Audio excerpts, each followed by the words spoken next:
Olá, gente! No livro de Lucas 10, capítulo 15, vai dizer assim: E tu, Cafarnaum, que te levantaste até os céus, até o inferno serás abatido. Nós vemos no mundo inteiro, nós vemos o tempo todo, o inimigo tentando ser Deus, o inimigo tentando se assemelhar a Deus. Ele pega uma verdade, a verdade da palavra, e ele distorce essa verdade e torna a verdade da palavra como uma mentira. Ou ele pega a verdade da palavra e ele coloca no meio dessa verdade uma pequena mentira que se transforma numa verdade e manipula muita gente. Como assim? No Jardim do Éden, Deus falou para Adão não comer do fruto da árvore do conhecimento. E quando Eva está lá olhando a árvore, apreciando, desejando, porque se ela não tivesse caído na conversa, se ela não estivesse desejando, ela não teria caído na conversa do inimigo, da serpente. Mas aí ela está lá e aparece a serpente e fala para ela: não foi assim que Deus falou? E ela fala exatamente o que Deus falou, mas ela sutilmente coloca mentiras no meio daquilo que Deus disse. E Eva vai dizer: não foi isso que Deus disse. Deus disse: não comerás do fruto da árvore do conhecimento do bem e do mal, porque no dia que delas comerem, os seus olhos, vocês morrerão, né? A serpente vai falar: não, vocês não vão morrer. Olha aí a decadência do homem hoje, né? Olha o preço que nós pagamos por uma sedução do inimigo, por uma palavra distorcida, por uma mentirinha, por uma distorção da verdade, por uma mentirinha infiltrada numa verdade. Olha o preço que nós pagamos hoje. Então, desde o início, o inimigo ele tem tentado ser Deus e ele usa a verdade da palavra e coloca no meio dela, sutilmente, mentiras e manipula a muitos. Desde antes da criação do mundo, Lúcifer já tentava ser semelhante ao Altíssimo, se assentar sobre o trono de Deus. Mas ele não pode, porque ele também é criatura do Criador. Ele também foi feito pelo Criador. E ele não pode ser semelhante a Deus, ele não pode ser como Deus. Mas ele tem feito desse mundo o trono dele. O mundo jaz no maligno. O mundo jaz no maligno. Nós como igreja, nós estamos nessa terra como peregrinos. Mas muitas das vezes nos comportamos exatamente como se pertencêssemos a esse mundo que jaz no maligno. Nós não nos comportamos como os filhos de Deus. Nós não nos comportamos como peregrinos, porque nós enchemos a boca para falar que somos peregrinos nessa terra. Mas se fôssemos mesmo, se agíssemos mesmo como peregrinos, nós não nos acomodaríamos a este mundo. Nós não nos acomodaríamos às circunstâncias que o inimigo diz a nosso respeito que nós temos que viver. Nós não nos acomodaríamos às circunstâncias que o inimigo diz que nós temos que viver. E aí a nossa família, as nossas famílias estão sendo destruídas pelo inimigo. E na maioria das vezes nós como igreja, também estamos destruindo a nossa família. Porque quando a palavra do Senhor diz: instrui o menino no caminho que se deve andar, porque até quando crescer não se desviará dele. Nós não instruímos as nossas crianças como devemos instruir. Nós não ensinamos as nossas crianças a aceitar Jesus. Nós não ensinamos corretamente a palavra do Senhor para os nossos filhos, porque nós não vivemos a palavra do Senhor. E as crianças, elas não fazem aquilo que nós achamos que elas vão fazer porque nós estamos falando para elas que elas têm que fazer. Elas não obedecem às nossas falas. Elas não obedecem aquilo que nós dissemos para elas que elas têm que fazer. Elas olham, elas observam as nossas atitudes. E se as nossas atitudes dentro do nosso lar não têm sido como cristãos, você acha mesmo que os nossos filhos vão se comportar como tais cristãos? Você acha mesmo que os nossos filhos vão se comportar como os filhos de Deus? Como pessoas que são diferentes, separadas e escolhidas por Deus para uma missão nessa terra? Para trazer o reino do céu, para manifestar o reino do céu? Jamais. Jamais. São casais, são pessoas que se casam simplesmente pelo desejo da carne, porque a carne está gritando, não aguenta mais e se casam com qualquer um. Não vivem um namoro de santidade. Não buscam em Deus com quem Deus quer que elas se relacionem. Aí catam qualquer um por aí. E desde o início Deus já vem mostrando, não é para você, não é para você, não é para você, não é para você. Olha o que ele faz, olha o que ela faz, não é para você. Porque Deus mostra, mas na desobediência e no desejo da carne gritando, nós preferimos fazer o que a carne está mandando do que obedecer ao que o Senhor, ao que o Espírito Santo já está nos mostrando faz tempo. E aí constroem-se casamentos em cima de desejos, em cima de prazeres, em cima de mentiras, e depois querem culpar a Deus pelas escolhas erradas que fizeram. A única coisa que nós escolhemos nessa vida é com quem nós nos casamos. A única coisa. Se tem alguém que nós... de família. O único que nós podemos escolher é com quem nós nos casamos. Nós não escolhemos filhos, nós não escolhemos mães, nós não escolhemos irmãos, nós não escolhemos pais, nós não escolhemos nada disso. A única coisa que nós escolhemos é com quem nós vamos nos relacionar e construir uma família. E aí a gente vê famílias completamente desestruturadas e a gente quer culpar a Deus. Achar que Deus é culpado do casamento não estar dando certo, do casamento não ser aquilo que imaginava. Nós queremos culpar a Deus. Sendo que as escolhas foram nossas. E Deus mostrou, estava diante dos nossos olhos. Mas nós preferimos desobedecer, fingir que não víamos, fingir que não vemos. Porque depois é mais fácil querer culpar a Deus do que olhar para dentro de si e dizer, Deus tinha me mostrado, foi eu que errei, a escolha foi minha.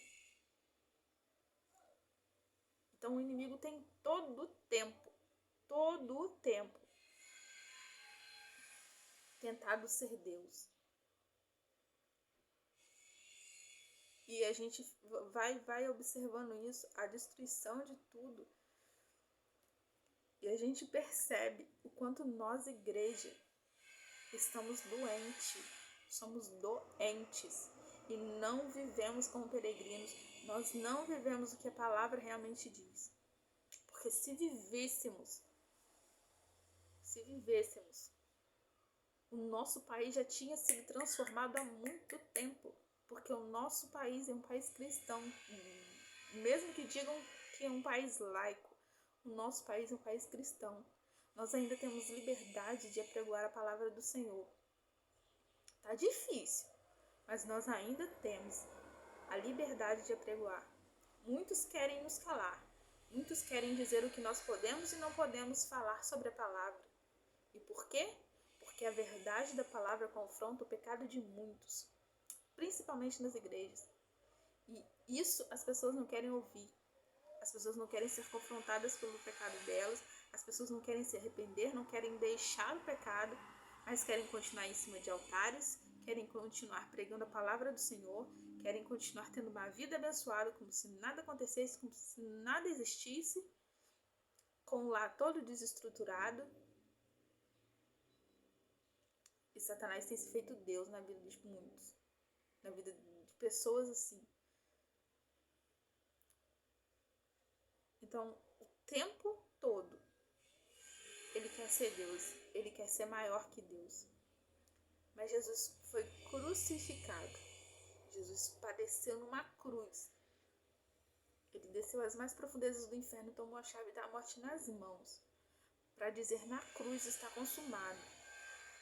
Ele veio em carne para nos confrontar e dizer para nós: é possível viver uma vida de santidade, é possível viver uma vida sem pecados. Ele disse: eu vou para o Pai, mas não vos deixarei órfãos, vos enviarei o Consolador, o Espírito Santo. O Espírito Santo é o que nos convence do pecado, da justiça e do juízo. E se nós andamos lado a lado com o Espírito Santo, em comunhão com a palavra de Deus e com o Espírito Santo de Deus, nós não vivemos uma vida de pecado. Lógico que tem coisas que nós vamos errar, sabe? Muitas das vezes a gente erra tentando acertar. E tá tudo bem você errar querendo acertar. Mas do mesmo jeito nós estaremos pecando. E nós precisamos nos consertar. Buscar diante de Deus um direcionamento correto, um direcionamento certo, para que nós possamos de fato ser transformados e renovados pelo poder da palavra do Senhor. Mas Jesus veio em carne para nos mostrar que é sim possível vencer o pecado. E o mais lindo é que o pecado precisava ser vencido na carne. Porque o pecado entrou no mundo pela carne, pelo homem. O pecado entrou no mundo pelo homem. Então precisava que o homem viesse, Deus em forma de homem viesse e nos mostrar e vencer o pecado na carne. E nos mostrar que é sim possível viver uma vida sem pecado, com a ajuda do Espírito Santo de Deus. Então, se nós vivemos realmente a palavra, se nós andamos de fato lado a lado com o Espírito Santo, se nós somos um com Cristo, assim como Ele é um com o Pai, nós vamos viver uma vida de santidade, nós vamos viver uma vida de fato como peregrinos, nós vamos de fato manifestar o reino na terra. E a palavra do Senhor diz que as portas do inferno não prevalecerão contra a igreja de Cristo. Então, se o inimigo tem tentado fazer desse mundo que jaz no maligno o seu trono, ainda há na terra o Espírito Santo de Deus. E ainda há na terra a igreja. E quando nós, igreja, entendermos quem nós somos, quando nós, como igreja, entendermos o poder que Cristo nos deu na cruz do Calvário, quando nós entendermos o poder que há de fato no sangue e no nome de Jesus, e exercermos a autoridade com a ajuda do Espírito Santo, nós venceremos. Nós venceremos com Cristo Jesus. Porque o fim do inimigo já está selado. Não vai acontecer. Já aconteceu, já está selado, o fim dele já foi declarado. E aqui a própria palavra diz: até o inferno serás abatida. Até o inferno serás abatida. Aqui não tem uma cogitação. Aqui não tem, talvez você será abatida. Não. Até o inferno serás abatida e ponto final. Acabou. Acabou.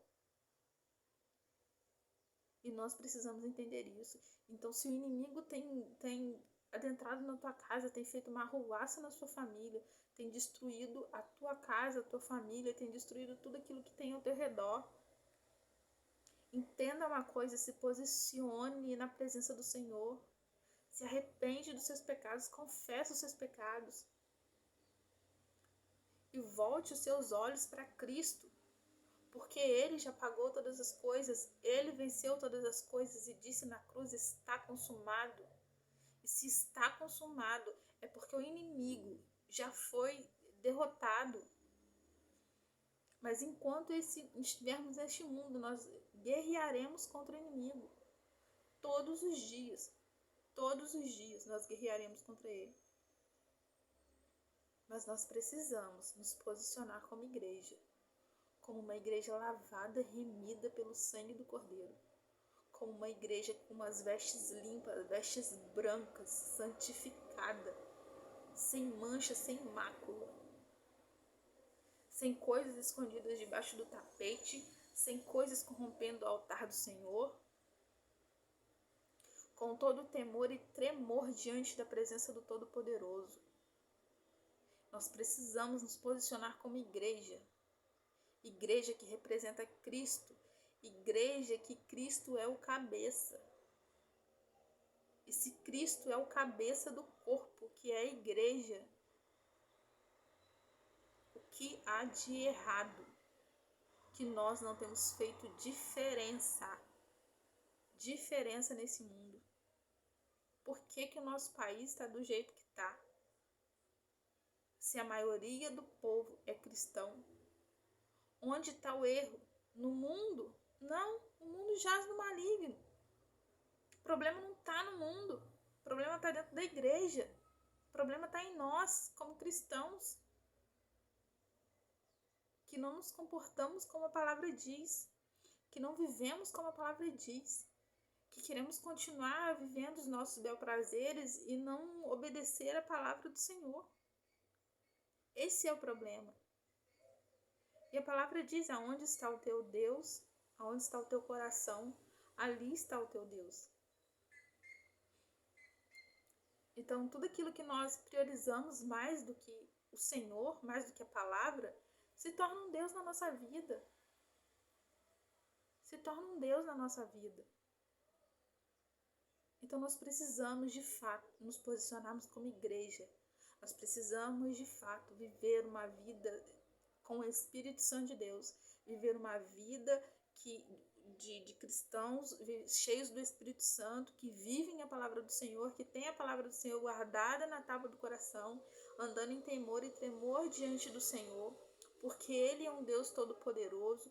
E é incrível como nós temos visto hoje pessoas em cima do altar do Senhor, com o coração corrompido, com as vestes sujas, com as mãos sujas, mas que não tem temor nenhum está em cima de altares, em cima do altar do Senhor, corrompendo o altar do Senhor. Não tem temor, não há tremor diante do Senhor. É como se Deus fosse nada. É como se Deus tivesse perdido todo o poder, e Ele não perdeu. Mas Ele está nos avaliando a cada um de nós. A cada um de nós. Ele está vendo o que nós fazemos e o que nós não fazemos. E eu já disse aqui e eu vou repetir: naquele grande dia todos nós prestaremos conta daquilo que fizemos e daquilo que não fizemos. Daquilo que o Senhor confiou e nós jogamos fora, e daquilo que o Senhor não nos mandou fazer e nós fizemos. Dos pecados, dos erros que cometemos. Tudo isso prestaremos conta diante de Deus. E muitos de nós estamos brincando de ser crente, brincando com a palavra, e isso se torna deuses em nossa vida. Nós não estamos servindo a Deus. Se nós estamos andando errantes, desobedientes à palavra, rebeldes, e rebeldia comparado com o pecado de feitiçaria, então que Deus é esse que estamos servindo? Porque o Deus da verdade, Jesus é o caminho, Jesus é a verdade, Jesus é a vida. Ele veio para que tenhamos vida e vida em abundância. Então tem algo de errado. E nós precisamos nos consertar diante de Deus, como igreja, como corpo que está doente e precisa ser sarado, precisa ser liberto, precisa ser livre e precisa ser conduzido pela mente, precisa ser conduzido pelo cabeça, que é Cristo Jesus. Então que essa palavra faça todo sentido no teu coração, que ela possa penetrar no teu coração, na tua alma, como uma flecha. Porque a palavra do Senhor diz que a palavra do Senhor é como uma flecha como martelo que esmiuça a penha. Ela é a verdade absoluta. Que ela possa transformar a sua vida, que ela possa fazer todo sentido no teu coração e que ela possa te transformar para que você deseje ser diferente, para que você deseje ser santo diante do Senhor e não santo para mostrar para as pessoas eu sou santo, eu sou melhor que você. Não, não. Mas entra no teu quarto, fecha a porta, dobra o teu joelho e ora. Se santifica aos pés do Senhor. Se santifica aos pés dele. Amém? Que o Senhor possa te abençoar, que o Senhor possa te guardar, que a palavra do Senhor possa queimar no teu coração, que a verdade do Senhor venha a ser o desejo da tua alma vivê-la. Todos os dias, não importa o que pessoas dizem, não importa o que pessoas falam, não importa o que o inimigo tem dito a teu respeito. Importa é que foi tudo consumado, tudo está consumado na cruz. Tudo foi consumado por Cristo Jesus na cruz do Calvário. E Ele é contigo. Ele é contigo. Então somente esforça-te e tem de bom ânimo. Se posicione como um guerreiro diante do Senhor. Se posicione como um verdadeiro cristão diante do Senhor aos pés da cruz. E Ele te dará força e vigor para vencer essa batalha. Ele te dará força, ânimo, vigor e autoridade no nome de Jesus para vencer esse inimigo que tem tentado destruir a tua casa, a tua família, dizendo que você não vai dar certo, dizendo que você não é ninguém. Há poder no sangue de Jesus, que o Senhor te revista de autoridade, que o Senhor te revista com a armadura do Senhor, em nome de Jesus, para que você se levante como um guerreiro, se levante com as vestes limpas, com as vestes sãs, com o coração puro, com o coração quebrantado diante do Senhor. Amém? Que o Senhor te abençoe, em nome de Jesus. Deus abençoe.